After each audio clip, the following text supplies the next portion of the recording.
দেশের মাটিতে পা রেখেই ভক্তদের ভালোবাসায় সিক্ত হলেন তানজিয়া জামান মিথিলা।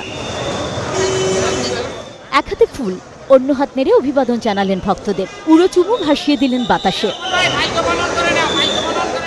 বিশ্বমঞ্চে বাংলাদেশের হয়ে লড়েছেন সবটা দিয়ে। টপ 30-তে জায়গা করে নিয়ে মিস ইউনিভার্সের মঞ্চে ইতিহাস গড়লেন লাল সবুজের পতাকার।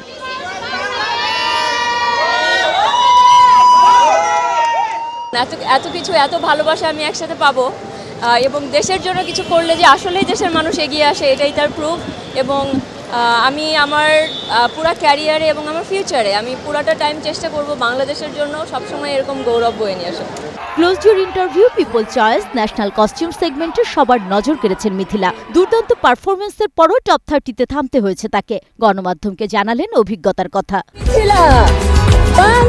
বাংলাদেশের মানুষ ফার্স্ট টাইম এত সিরিয়াসনেস দেখাচ্ছে, তো এইভাবে যদি প্রত্যেক বছর করতে থাকে তাহলে বাংলাদেশের কন্টেস্টেন্ট জয়ী হবে, বাট অনেক সময় লাগবে।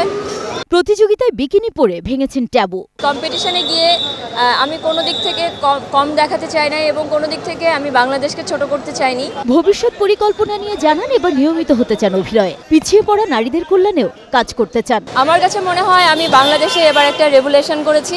মিথিলার প্রত্যাশা, দেশের জন্য যে সম্ভাবনার দ্বার তিনি উন্মোচন করেছেন, ভবিষ্যৎ প্রজন্ম যেন তার সুযোগ কাজে লাগাতে পারে।